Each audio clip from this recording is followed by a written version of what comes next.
And the night comes, what does he do? What does Nehemiah do? He goes out and inspects the walls, inspects the damage, the walls, the gates. Now, what's kind of interesting about his going out to do this inspection?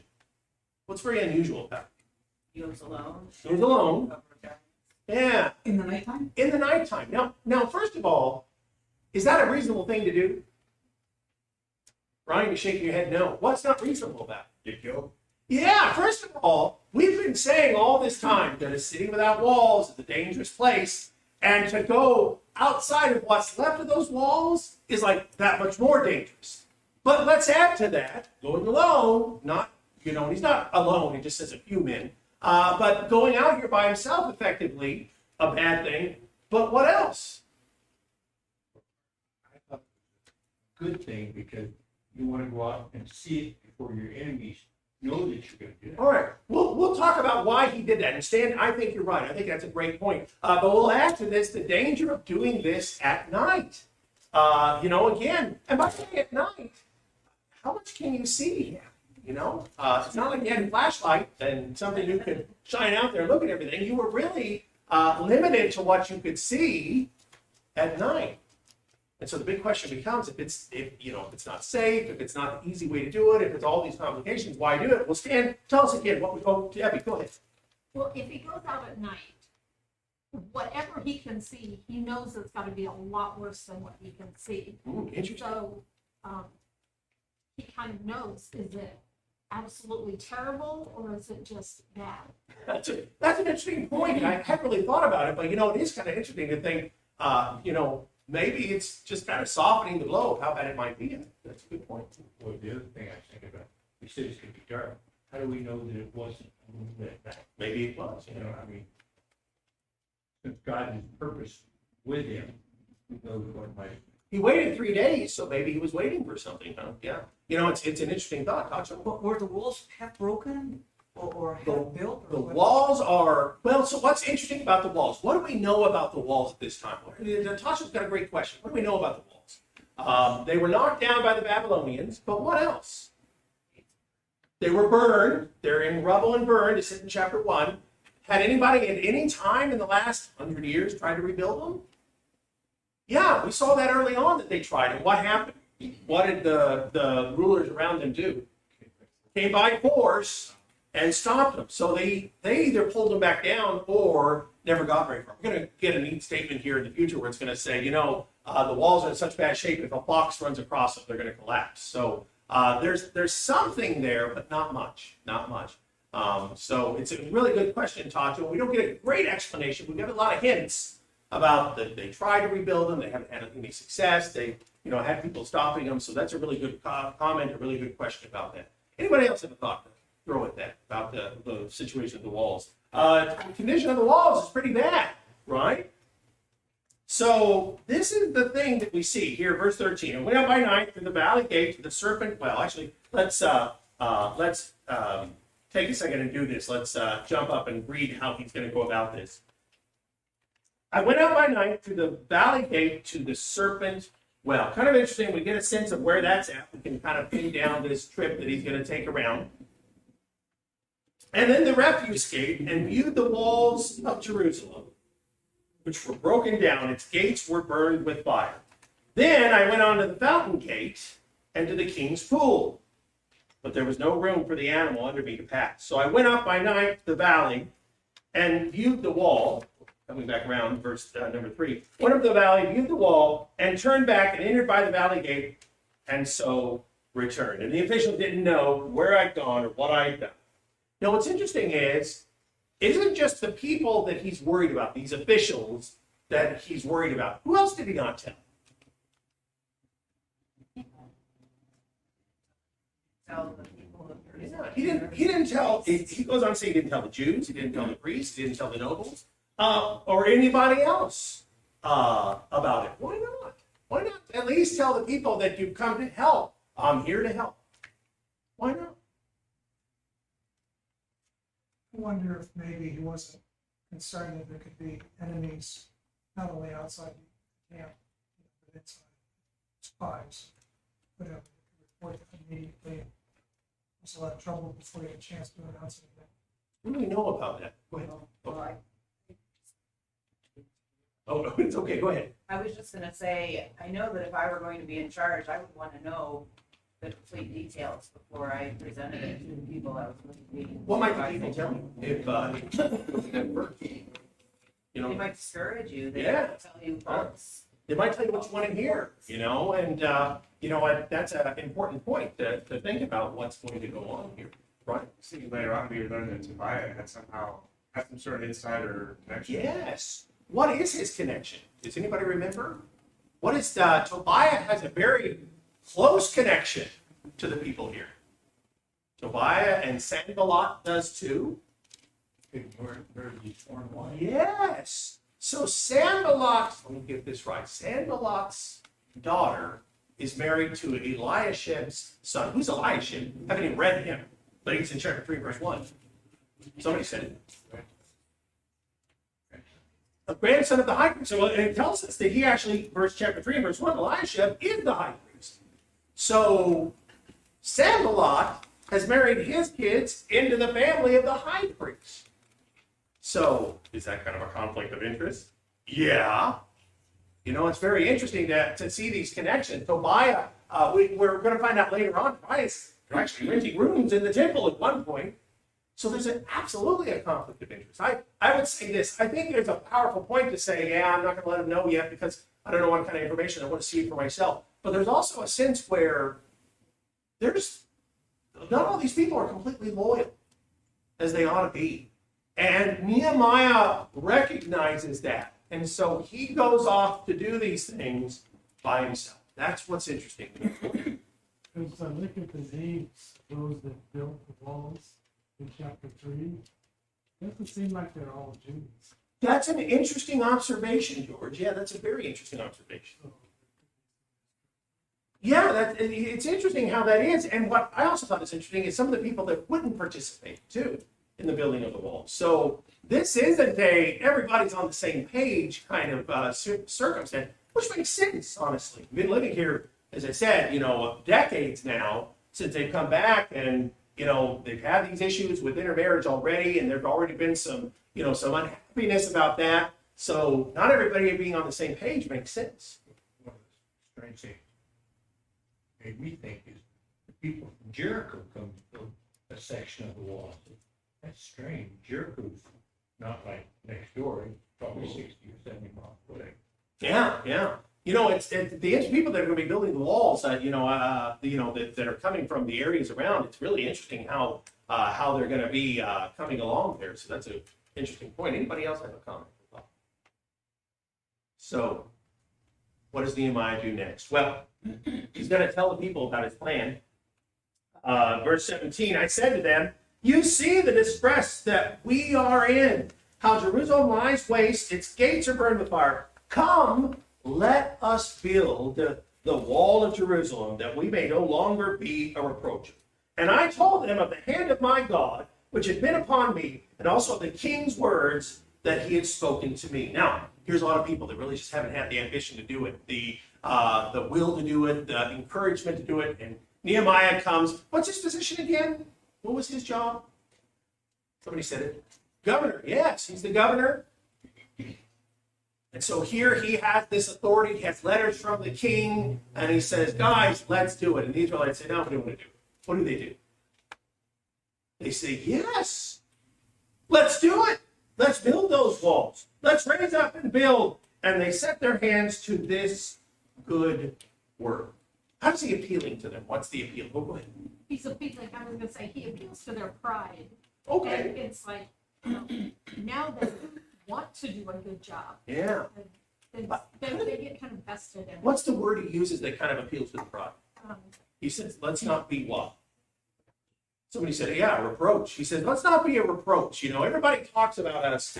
Let's not let that be. That's good. That's good. What else do we got? What else is his appeal? He includes himself. Yeah, that's interesting. He says, we need to build this. That's kind of interesting. The governor shows up and says, we need to build this back up. All of us would expect our politicians to show up and say, hey, we're going to do this together. We'd expect them to say what they're going to do. So that's a good point, too. Stephen? Sort of get the impression that he's saying, look, this is our opportunity, I'm here to help you do this, I've got the king's support, and this is, and God has been favorable to us. Now, that's the other thing I think is really important, is that he says, this isn't just my idea. God is with me on this. God is with me on this. Now, here's a question for you to think about for a second. How has God been with him on this? In other words, is Nehemiah a prophet? No. Has God come and spoken with Nehemiah? But he says, God is with me on this. Now, this is interesting to me because Nehemiah hasn't had Haggai and Zechariah come, the prophets of God, and tell him what he needs to do. So how does Nehemiah know God is with him on this? He prayed. Nehemiah attributed God to allowing him to leave. Yes. If he has an important post, Yes.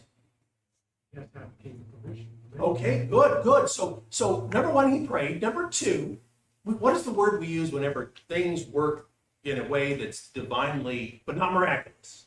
We say providence. So the providence of God has brought circumstances to work the way it has. One more important thing. I don't know if Stephen's got it. Well, he wants the king, he was very, first of all, the king asked him, and then he was very afraid. So he knew that when not only did the king say yes, but he gave him an army to go down, he was able to avoid ambush, he was able to avoid all of these obstacles that would surely halted everything. He really realized that they can understood that this was God's hand. Yeah. I want us to think for a second, and again, let's capture the idea of why Nehemiah is so important to us.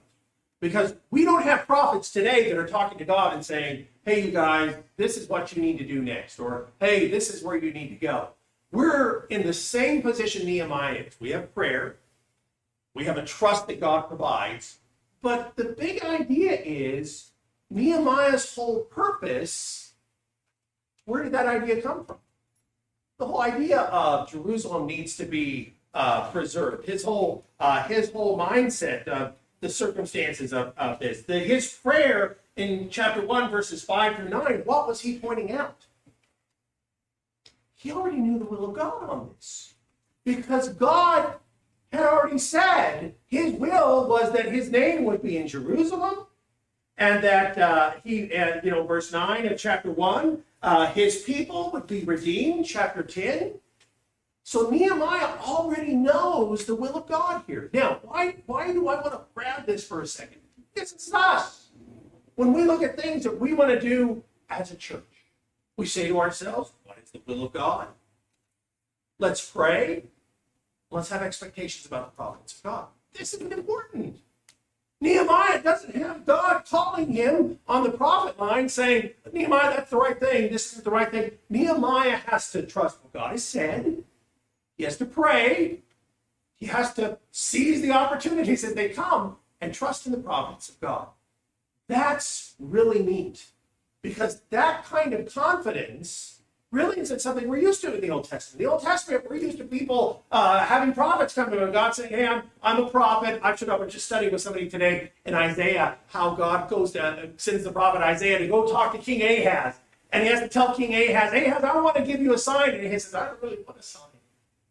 God's begging, well, maybe not begging, but God's saying, let me give you a sign to prove I'm with you. And Ahaz doesn't even want it.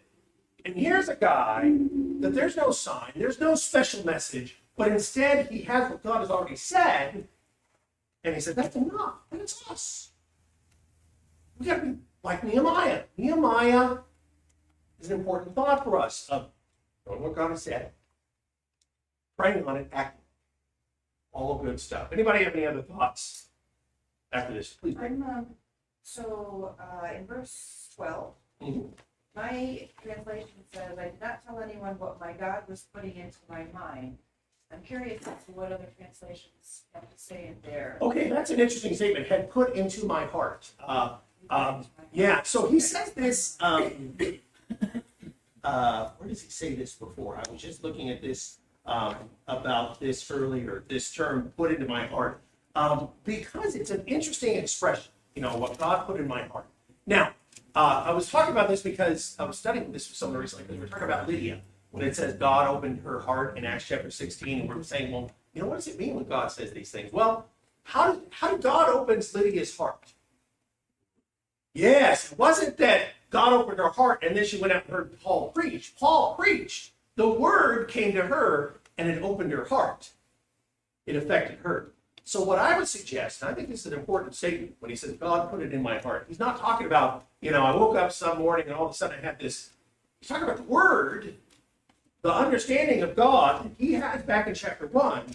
That's the characteristic that he's describing as being put in our heart.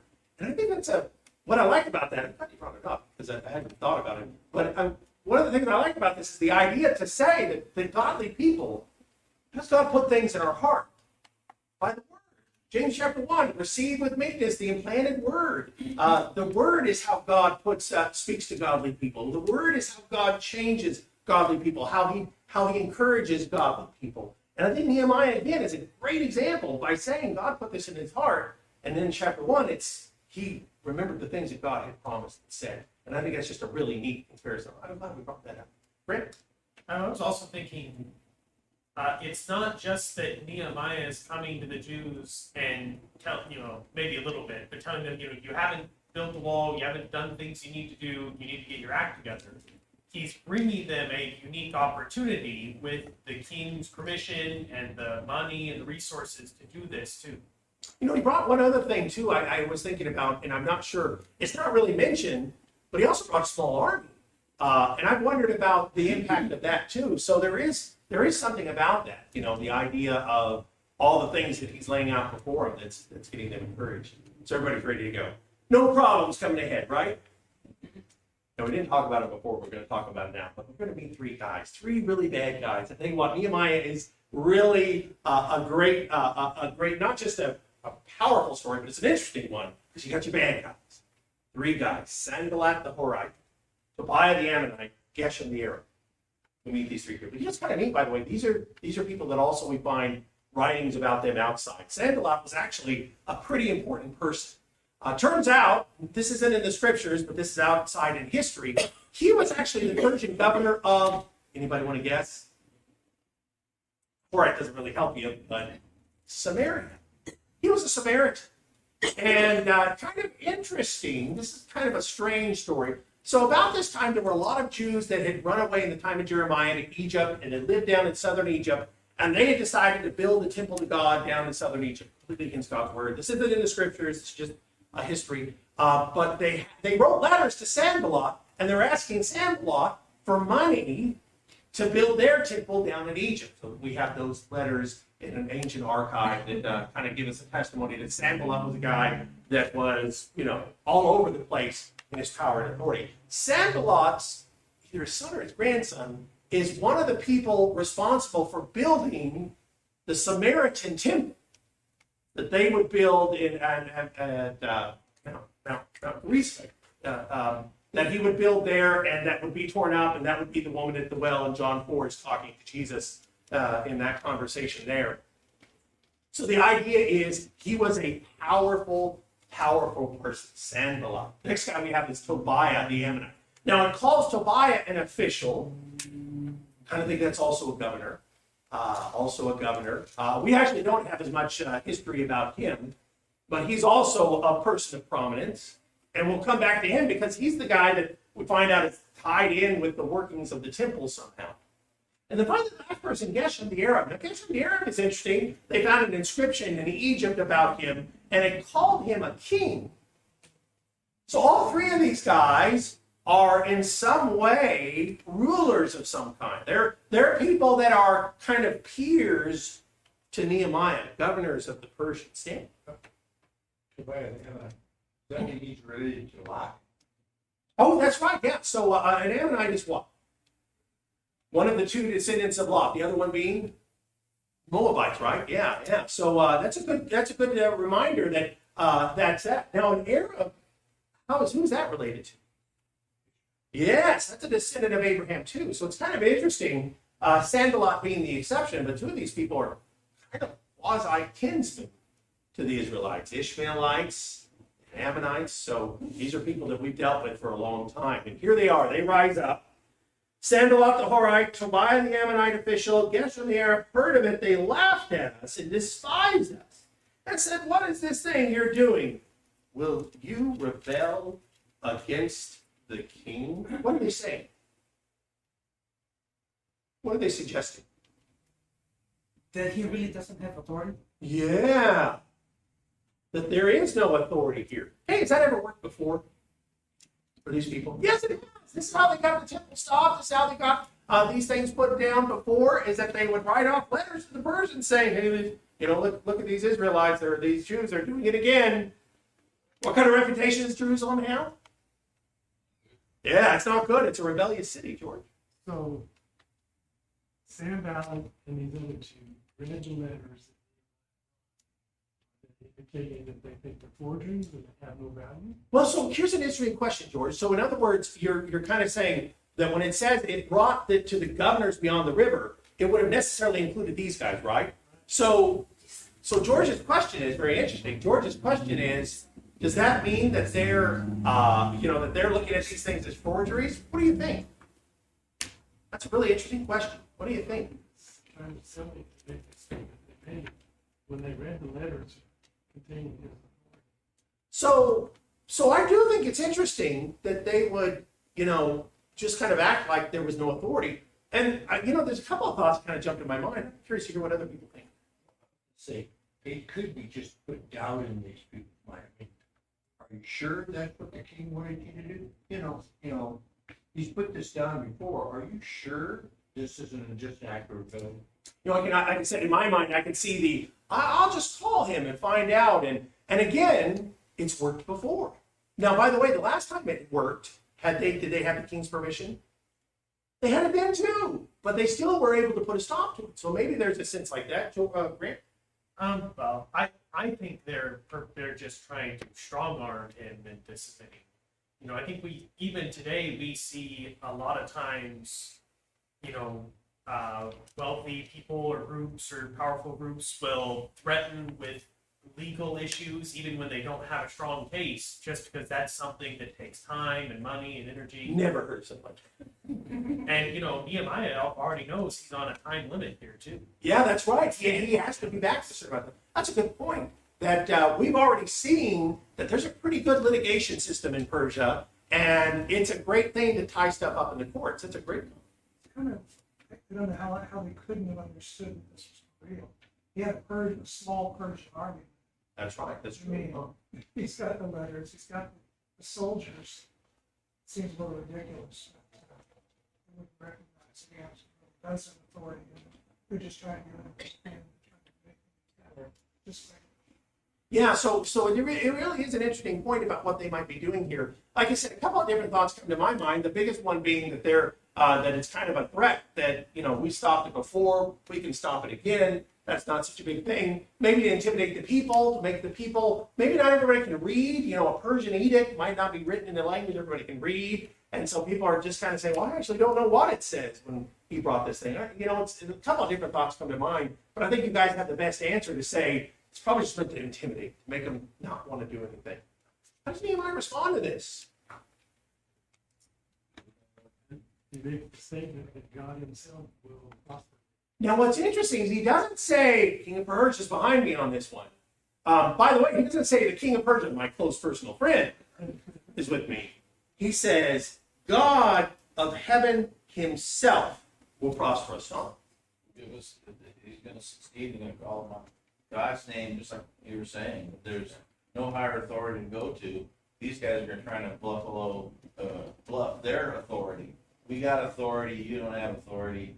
And he's just going right past all that. Doesn't even go to the Persian king. He goes straight to God. Now, the other thing I think is interesting is he says, anybody else want to throw something on that? I think Nehemiah is pushing back in a similar way. And he's saying it's not just that I have legal authority. I will, we have God on our side. We'll fight back wherever we need to. Let's ask an important question here. Why are these guys having a problem here? Now, I've kind of given you some hints already. I said Sanballat. He's related now through marriage to the high priest. Tobiah, he has a business interaction of some kind with the priests. We don't know about Gershon, but they have these connections. Why are these guys trying to stop Jerusalem becoming something that can be protected and grow? What is it that they might want? I think it threats their own authority eventually. Yeah, very much so. Yeah. What might they be doing? Oh, that's it, Anthony. Go ahead. Money. That's what I think is going on here. And it kind of goes back to the idea that they were, other Jews in other places, history tells us, were asking Sanballat for money. Sanballat is kind of their protector in some ways. That's probably why he got his family married in there. He's probably the one that keeps saying, yeah, if it weren't for me, you guys would, you wouldn't do this. Can you envision a story where these guys are pretending that they're the reason everybody's safe or such? Money almost always finds its way back, though. I think Anthony's exactly right. Money is almost always the thing. So whatever it is these guys have, I think that when Nehemiah says, you have no heritage, right, or memorial in Jerusalem, what's he telling them? Yeah, it is, but before they kind of got around it. And how they got around it? I think it's because Jerusalem's weak. And he's telling them, Sanballat, that marriage you got, not going to do any good. Tobiah, you know how you're renting rooms? That's over. He's telling them that their connection here, and they, like I said, we find through the rest of Nehemiah, they have a lot of connections to Jerusalem. He's saying, it's done because this doesn't belong to you. We could jump into some of the things we talked about before, the exclusivity here and the idea that God had set this place for the Israelites, for his people to worship, and these other nations didn't have a standing to be there. And that's important for us to understand because we talked about this a few weeks ago, that translates over to us and our standing as God's people today. But I love the fact that Nehemiah is telling them that those days where you did those things, they're done. It's over. You don't have a place here anymore. And they didn't have a place there. Pretty good place. Maybe, as Anthony suggested, maybe a pretty lucrative place.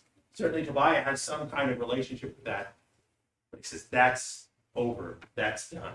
One of the questions was, how does this relate to his letters from the king? And Grant mentions the idea that kind of seems to be going straight to the top. I think it's neat to think of the idea that he doesn't even worry about the king. Like I said, he could have pointed to the king having all of his authority, but that wasn't why he's really here. The king's authority is just a nice thing to have, but he's here because of God.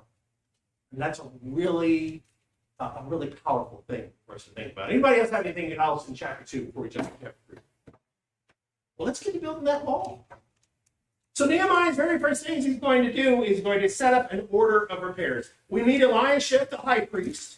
He rose up with his brethren priests, and they build the sheep gate. Now, there's something implied here that we don't see stated directly. But what we see here are groups of people each taking sections of the wall, right? What's kind of implied in this, but never directly stated? It's stated that the section of the wall they're working on, usually their house. Oh, yeah, that's right. Now, that's interesting, by the way. And a lot of times it'll say in front of the priest's house, in front of their home, so that people were responsible for the things right in front of them. I was kind of looking for the idea of who's organized all this. And the answer I would say that is implied here is Nehemiah. What is the term, the leadership term here? We're talking about the idea of bringing people together and getting them each to take something. What are we doing? Somebody said it there. Delegating. Number one, delegating. What was Moses' problem when he first led the Israelites out of Egypt and his father-in-law said, you need to do something about that? Yes, he said, you need to delegate. You need to find people. Now, number one, delegation. You find the people that can do the task. Number two, let's kind of go to what George said. George says, they built the wall in front of their house. What's the significance there? Yeah, that's right. That's actually true. That's a big part of it. Tell me this. What part of the wall am I the most worried about if I live in Jerusalem? Yeah. Stephen? I was noticing that it's very sequential because of this list. So they're neighbors. Around the wall. Yeah, that's true. It is interesting that he'll go around the wall because he starts off when he says they're going to start working at the sheep gate. They consecrated, they hung the door, they hung the gates, and they built as far as the Tower of the 100, consecrated it as far as the Tower of Peniel. Next to them, here's those men of Jericho that Stan mentioned earlier. Men of Jericho are building. Next to them, the sons of Hassanah built at the fish gate. So we see that one laid out. The son of Meremoth, the son of Rijah, making repairs. Drawing down, it's kind of interesting as he goes around, except for one big jump way over here. We just got to go in this sequential order around the city as each group of people are repairing part after part. Verse 6 was number 4 there. Verse 6, Jehoiada, the son of Hosea, they repair the old gate. Next to them, the Gibeonite. Kind of interesting about the men of Gibeon. What do we know about them? They weren't really Israelites. That's right. Tricked the Israelites into sparing their lives. Yeah. You know what I kind of think is neat, though, Stan? I remember when we studied Joshua once a long time ago, and I was thinking of the idea of the Gibeonites, and I thought, one thing about the Gibeonites is God really kind of brings them into that heritage. And I've said they kind of represent those people that say, hey, I want to get into this, and I'll do whatever it takes to get into this. And the Gibeonites are now back in the restoration period of Jerusalem being restored. They still get a part of that. I think that's pretty neat. The Gibeonites, Saul tried to wipe out. Yeah. We don't have to know why, but they did, and then there was a plague, and what did the Gibeonites have? So they executed the last of, except for Mephibosheth. Yeah, so that's very good. So as we go around the Jerusalem here, the different people, what kind of people are we seeing doing the work? Gibeonites, priests. Are these wall builders? No, we even got goldsmiths, and we've got some guy and all of his daughters out there working on the walls. Well, here's the thing I want us to think about here. You mentioned this a moment ago, the idea that he's having people build at their location. What's the other term we use? We talk about the idea of getting somebody interested in this. And I said, in poor, what part of the wall is the most important to me? It's the part right in front of my house. Well, what's the term we sometimes use? We want to get people what in an idea? Invested. That's the word I want. Yeah. We want to get them invested. What does that mean? The idea of being invested. What am I saying here? Nehemiah is smart because he is getting the people invested in this project. It personally matters to them. That's value, it has the greatest value to that. Yeah. Here's an interesting story. Whenever the pilgrims arrived at Plymouth, and that first year, anybody know what happened in that first year, how that first year went for them? Yeah, they almost all died, right? They starved off. And so they got a new governor. The first governor died. Second governor says, you know what? This whole communal farm isn't working. So he goes out and he draws out the lines, and he says, each family, you get your own plot. You got to raise your own food. Next year, what happened? Yeah, they had land. They had plenty. Because they became invested. Because it became about their own survival.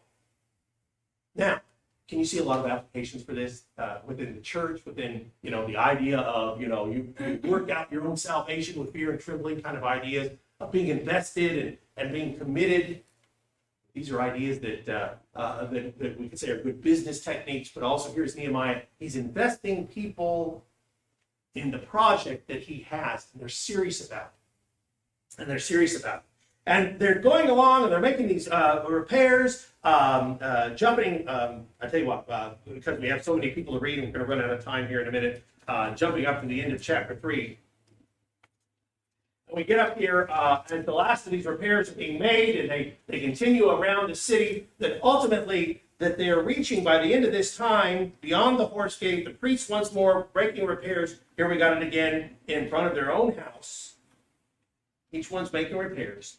And ultimately, he's going to accomplish this. Now, anybody know how many days it's going to take, or how long it'll take? How many years? I shouldn't say. 52 days. How many years have they gone without a wall? Well, over 100. 60 years now since they first came back. The really big idea here is that within 50 days, they built the wall. That's something really important for us to consider. The idea that here Nehemiah comes, he has the commitment, the desire, the motivation, he delegates, he invests, and a project that was decades is done in days. I think there's something really important for us to consider. A couple of questions here about this. And tell me this. This was a question that I puzzled about. I didn't write the questions on this handout. I robbed somebody else and took their material. And I was going to yank this question out, but I wanted to hear what your thoughts were.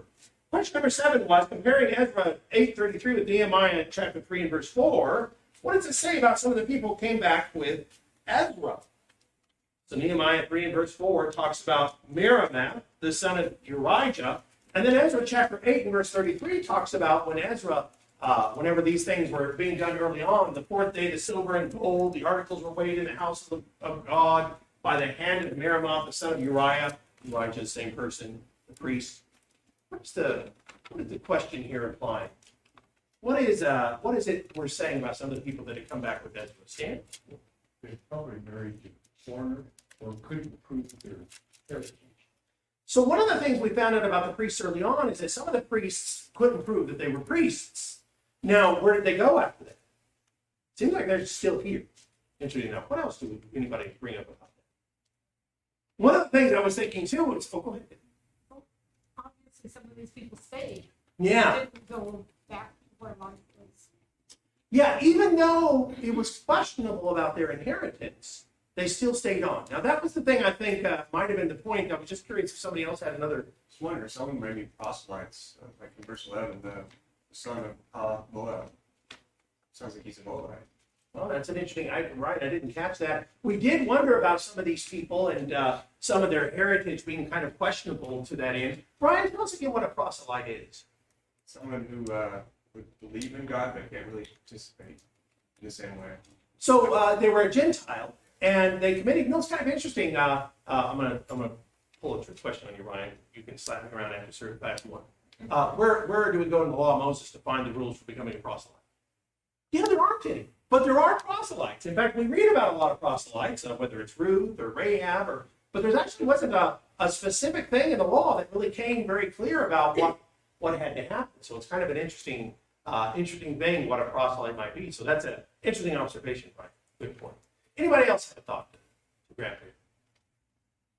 So then, kind of wrapping ourselves up, what is the attitude that the people are exhibiting? And for example, let's look at chapter 3 and verse 5 here and some of the noblemen. It says here, the Tekoites made repairs, but their nobles what? Didn't support it. By the way, who would their nobles be? What do you think that? Not a specific answer, but generally speaking. What's that? The rich, yeah, might be the richer people. Now, is this true of all the nobles? Is this the thing we're seeing of all the people like this? No, so it's not true of all of them. Why would some nobles not be supporting this? Maybe there's an interest somewhere else. Maybe they're interested with a guy like Sanballat or Tobiah. You know, it's kind of interesting how these men have settled in, and you know, maybe their fingers have stretched a lot further than we think. So that's a good point. So, kind of wrapping up here, a couple of things that I think are worth thinking about in our time remaining. First of all, I think there's an interesting idea that Nehemiah in chapter 2 and chapter 3 gives us the sense of, you know, what is it that I can do and what is it that God can do? What is it that Nehemiah has to rely on God to accomplish? He can't do it. What's he got to get? Going even back to chapter 1. Yeah. Yeah. He needs the king's favor, king's permission. What else does he need from the king? Willing hearted. Yeah. He needs the people with him. What can Nehemiah do? What's his ability? Yeah. By the way, a lot of times we like to say Nehemiah is the great example of the organizer, of leadership and organization. I'll tell you what, that's an important lesson to grab out of this. So what does Nehemiah bring to the table? Nehemiah, what can I do? Nehemiah can lead the people. He can make the arrangements to get the people in their place. One of the most remarkable building projects in the Bible because of the brevity of time, as opposed to the great length of time they went without, is accomplished. And it's this important division of what can God do, what can I do? How does Nehemiah affect what God can do? Already said it, but what does he do? He prays. And when the opportunity comes, he acts. When the king says, what's bothering you?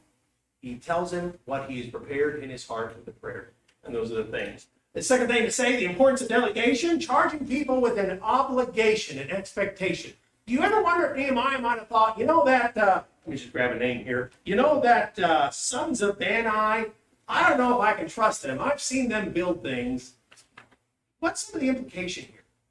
I don't think Nehemiah, time-wise, had time to go around and say, the Bani, how good are you at building a wall? What's the implication about his commitment to this project? Well, I don't know if this answers your question, but Nehemiah was very, very smart because he did put them to building the wall by their house. Right. So if you're going to do a bad job, it's not going to be there. Yeah. So I don't know if that answers your question, but that's a very smart thing he did. I agree. I think that I have an invested interest in this wall succeeding because it's right in front of my home is a big part. And getting people invested is a big idea. What else might have been a part of this too? One of them, Steve? Something that occurred to me as a cupbearer, he must have been in charge of people to do certain things and to a very administrative person to facilitate and bring about all of this organization. Very good. The other thing I want to suggest that Nehemiah might bring to the table here is he wasn't expecting people to be perfect.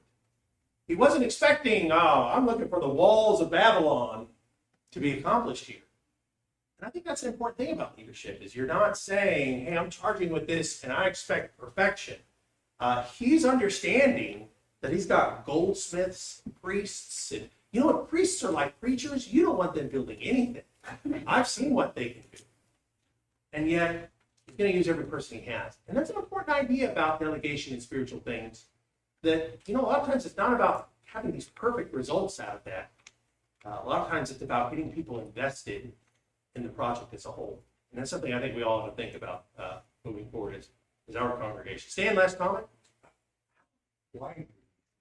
How wide were these walls? I know we have City of Jericho and others, they said they could drive a chariot around on top of it. But, and Ray's house was on the wall. Yeah. But I just wonder how wide these walls were. I'm going to put this mark up here. That's the stump the chunk, because I don't know. I actually have no idea. Now, we can compare some walls, like the walls of Nineveh. You can turn a chariot around and stuff like that. But truthfully, we don't know. We can speculate on what the walls were like in the time of Jesus, but they're probably not the same walls. My thought, Stan, my guess is they didn't look particularly fancy, perfect walls, that they might have been very much. The Romans all throughout Germany put up big walls, kind of like they did the Great Wall in Scotland, and they were just dirt ramparts, and it might have just been something like that. So it's a great question, Stan, and I really don't know the answer. So I appreciate that. Was their houses had to be Well- sufficient enough for them to live in? Well, like I think George said it earlier, a lot of times your house was the wall. A lot of times you built your house into the wall. And I'm not sure if that's exactly what we're describing, but it says with that language of their house, the wall of their house, or things like that, I think it might have been that they were building into it. So, really good comment. George? Some of the historians written about Syria, they built walls in places. Yeah, and it's the fact that those walls are still standing today in some ways is really a remarkable thing. But truthfully, I just cannot even guess. Yeah, we just have no idea. So it's a great question. So thanks for great comments and thoughts.